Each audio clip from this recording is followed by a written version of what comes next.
সিদ্ধান্ত নিতে পারে না এই কি কালিমা পড়ে মৃত্যুবরণ করব নাকি বাপ দাদার ধর্মের পরে থেকে মৃত্যুবরণ করব। নবী আমার মায়ের চেহারার চোখ দুটো দিয়া আবু তালেবের চেহারার দিকে তাকায় আছে। আমার চাচা যদি একবার শুধু বলে না ইলাহা ইল্লাল্লাহ, আমি নবীর আর কিছু লাগবে না, হাসরের ময়দানে চাচার পক্ষে উকিল হইয়া চাচার জান্নাতের ফয়সালা করব।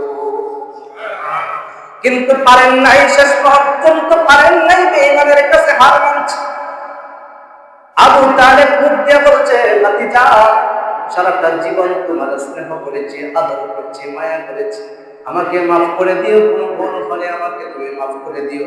মৃত্যুকালে আর তোমার পক্ষে থাকতে পারলাম না, আমি আমার বাপ দাদার উপর অটল থেকে আমার জীবনটা শেষ করতে চাই, যেন আমি মরার পরে সমাজের মানুষ আমাকে কলঙ্কিত করতে না পারে। এই কথা বলে যখন আবু তালেব দুনিয়া থেকে বিদায় হয়ে গেল, নবী আমার চোখের পানি ছেড়ে ছেড়ে, নবী আমার চোখের পানির ফোঁটাগুলো গাল বেয়ে বেয়ে ফালাইতে ফালাইতে নবী আমার ঘরে আসছে। নবীর ঘরে খাদিজা বসা থাকতে বলে, স্বামী আমার, কে আপনাকে আঘাত দিল, কে আপনাকে বকা দিয়েছে, কে আপনাকে কষ্ট দিয়েছে, আমাকে বলুন। আমার নবী ডাকতে বলে, খাদিজা, কেউ কষ্ট দেয় নাই, কথাও দেয় নাই, কিন্তু আমার চাচা প্রায় 42 বছর পর্যন্ত, আমার যখন বয়স 8 বছর চাচা দায়িত্ব নিয়েছে, আজকে আমার বয়স 50, চাচা দুনিয়ার থেকে বিদায় হয়ে যায়। 42টা বছর চাচা আমাকে লালন পালন করেছে, চাচাকে মৃত্যুর সময় কালিমা পড়াইতে পারি নাই। নবী যখন এই মন ভাঙা হৃদয় নিয়ে খাদিজার কাছে কথাগুলো বলতেছিল, আল্লাহ আসমান থেকে জিবরাইলকে পাঠায়া খাদিজার কাছে নবী বসা, জিবরাইল এসে ডাক দেয়া বলে, আসসালামু আলাইকা ইয়া রাসূলুল্লাহ, আসসালামু আলাইকা ইয়া হাবিবাল্লাহ। ও নবীজি, মনে কষ্ট পাবার কিছু নাই, ইন্নাকা লা তাহদি মান আহবাবতা ওয়ালাকিন্নাল্লাহ ইয়াহদি মান ইয়াশা। ও নবী, আপনি যাকে চান তাকে হেদায়েত দিতে পারবেন না, কারণ হেদায়েতের চাবি আর হেদায়েতের কাঠি আমি আল্লাহর কাছে। ঠিক না? কারণ যদি আল্লাহর কাছে হেদায়েতের চাবি না থাকতো, বেলালের মতো গোলাম আচ্ছা থেকে এসে কালিমা পড়তে পারতো না। যদি হেদায়েতের চাবি আল্লাহর কাছে না থাকতো, সালমানে ফারসির মতো গোলাম আরশ থেকে মক্কায় এসে কালিমা পড়তে পারতো না। যদি হেদায়েতের চাবি আল্লাহর কাছে না থাকতো, খাব্বাবের মতো গোলাম কালিমা পড়তে পারতো না। ঠিক কিনা? আল্লাহ যখন আয়াত নাযিল করলেন, নবীজি এবারে শান্ত হলেন, কিন্তু শান্ত হয়েছেন নবী ঠিক আছে, কিন্তু চাচার মৃত্যুর শোক অন্তরে আছে না নাই? চাচার মৃত্যুর শোক অন্তরে এই এক কষ্ট নবীকে পীড়াইতেছে, নবীকে তোমরা মুছায়া শেষ করতেছে। মাত্র গনতে গনতে 3 দিন পাই, আওয়াজ দিয়ে বলতে হবে, সবাই বলতে হবে, গনতে গনতে 3 দিন পার হয়েছে। আবু তালেব দুনিয়া থেকে বিদায় হয়ে গেছে।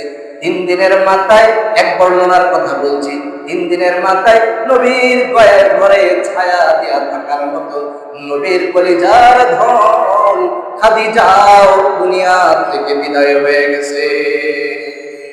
অন্য বর্ণনায় আসছে আবু তালেবের মৃত্যুর 2 মাস পর, 2 মাস পর খাদিজা দুনিয়া থেকে বিদায় হয়ে গেছে।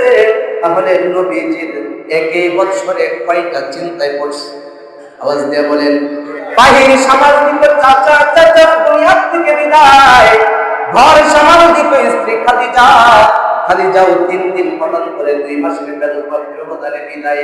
এবার নবী আমার চিন্তা করলেন, এখানে আর থাকা যাবে না, আমি আবার দেখি আমার দুধমার দেশ তায়েফে যে আশ্রয় পাই কিনা। নবী আমার সিদ্ধান্ত নিলেন, না না না, আর মক্কার গলিতে থাকবো না, মক্কার কাফেররা আমাকে কষ্ট দেয়, আমার কালিমা পড়ে না, যা দেখি তায়েফের কাফেররা কালিমা পড়ে কিনা। কারণ তায়েফের সাথে নবীর শিশুকালের আর ছোটকালের একটা মহব্বত আছে না নাই? আওয়াজ দিয়ে বলেন, আছে না নাই? 1 দিন 2 দিনের নয়, নবী আমার 4টা বছর তায়েফের ময়দানে কাটাইছেন। কয়টা? 4 বছর নবী শিশুকাল তায়েফে কাটাইছেন। তায়েফের প্রত্যেকটা অলি গলি নবীর চিনা আছে না? তায়েফের প্রত্যেকটা অলি গলি নবীজি চিনা, তায়েফের প্রত্যেকটা ফুল বাগান নবীজি চিনা, তায়েফের প্রত্যেকটা ফলের বাগান নবীজি চিনে, তায়েফের প্রত্যেকটা রাস্তা মাঠ ঘাট নবীজি চিনে। নবীজি চিন্তা করলেন মক্কার কাফেররা যেহেতু কালিমা করে না, যাদেরকে তায়েফের মানুষদেরকে কালিমা পড়ানো যায় কিনা। নবী মক্কা ছেড়ে তায়েফের উদ্দেশ্যে রওনা করলেন। সফর সঙ্গী নবীজির পালক পুত্র যায়েদ ইবনে হারেস। আওয়াজ দিয়ে বলতে হবে, নবীজির পালক পুত্র, আপন পুত্র নাকি পালক পুত্র, যাকে নবীজি শিশুকাল থেকে পেলে পেলে বড় করছেন, অনেক লালন পালন করেন, আদর করতেন।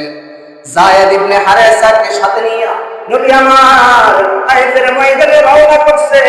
তায়েফের ময়দানের শুরু থেকে দাওয়াত দিতে দিতে নবীজির দুধমা হালিমার বাড়ি পর্যন্ত গেছে।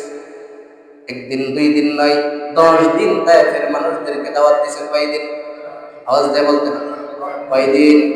10 দিন তায়েফের বেঈমানদেরকে নবীজি দাওয়াত দিয়েছে। 10 দিনে একজনও কালিমা পড়ে নাই। 10 দিনে একজনও কালিমা পড়ে নাই। নবী আমার তায়েফ থেকে চলে আসবেন, কিন্তু তায়েফের নিষ্ঠুর কাফেররা নবীকে আর সুস্থ শরীরে মক্কায় ফিরতে দেয় নাই। দুষ্ট ছেলেদেরকে নবীর পিছে লাগায়া দিয়েছে। দুষ্ট ছেলেরা নবীকে পাগল বলে, নবীকে পাগল বলে, মাজনুন বলে পিছন থেকে পাথর নিক্ষেপ শুরু করছে। এক সময় পাথর আঘাত খেতে খেতে নবী আমার জমিনে পড়ে গেছে। নবীর কপাল থেকে, দাঁত থেকে, মাথা ফেটে রক্ত জমিনে পড়বে। নবী আমার হাত দিয়ে মুছে, রুমাল দিয়ে মুছে, জামার আঁচল দিয়ে মুছে। কারণ নবী জানে আমি নবীর রক্ত যদি তায়েফের ময়দানে পড়ে, এই তায়েফের ময়দানে কোনোদিন আর ফসল হবে না। আমি নবীর রক্ত যদি তায়েফের মাটিতে লাগে, এই মাটিতে আর কোনোদিন ফল হবে না, ফল হবে না, পুরা মাটিতে টানা হয়ে যাবে। নবী আমার হাত দিয়ে, জামার আঁচল দিয়ে নবী রক্ত মুছে। কিন্তু বেঈমান কাফেরদের মনে তো দয়া হয় না, মায়া হয় না। এক পর্যায়ে নবী বেহুশ হয়ে জমিনে পড়ে আছে।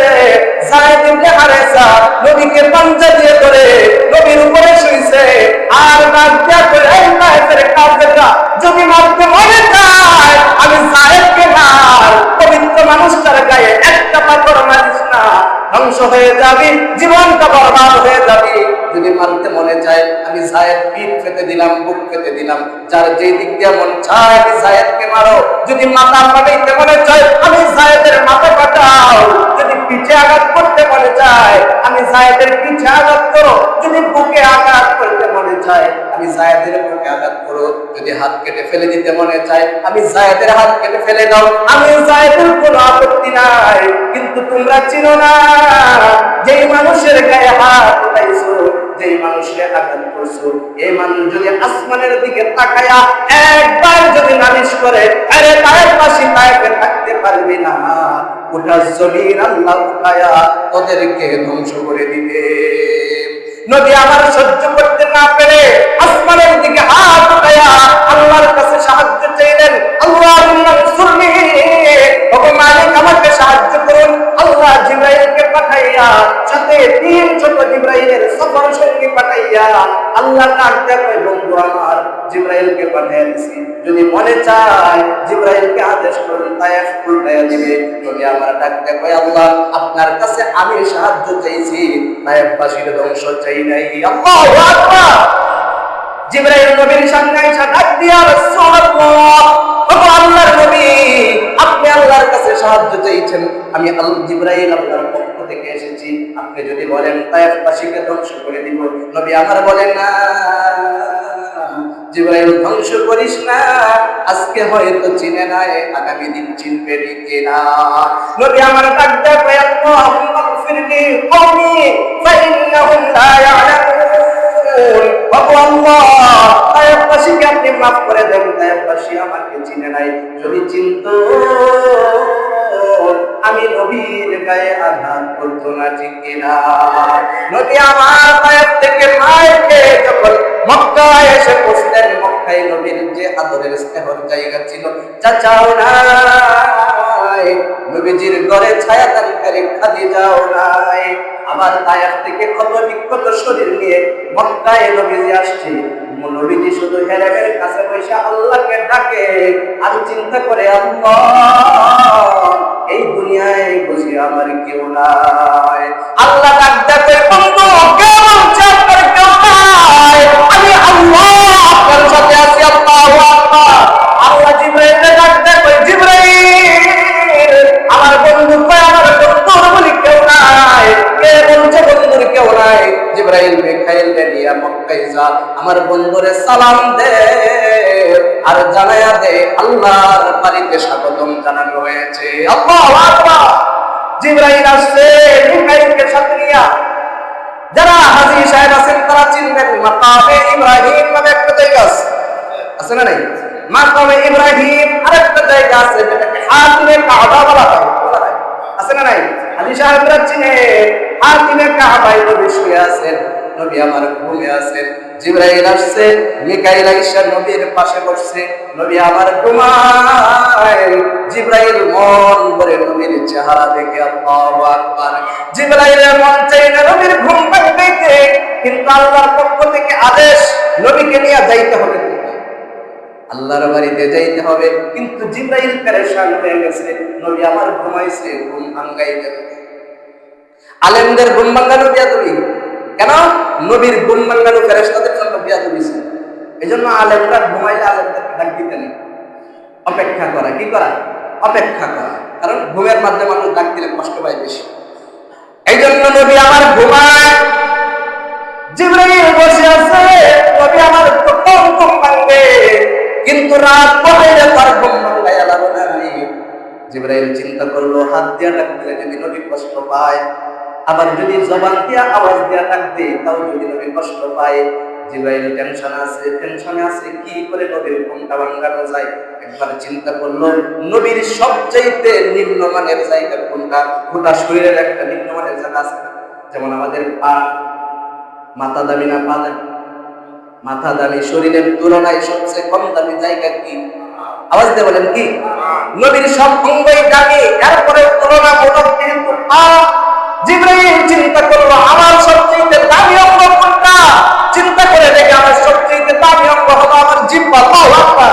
এবার চিন্তা করলো, আমার জিহ্বা দিয়া নবীজির পায়ের ভিতরে চাকা লাগাই, নবীজি শীতলতা অনুভব করে নবীর ঘুম ভাঙতে পারে, ঠিক কিনা?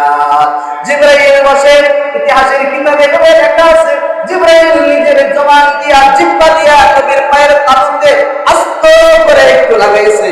নবী শীতলতা অনুভব করে তাকায়া দেখে পাশে মিকাইল বসা। আল্লাহু আকবার। কয়জন আসছে? আওয়াজ দিয়ে বলেন কয়জন?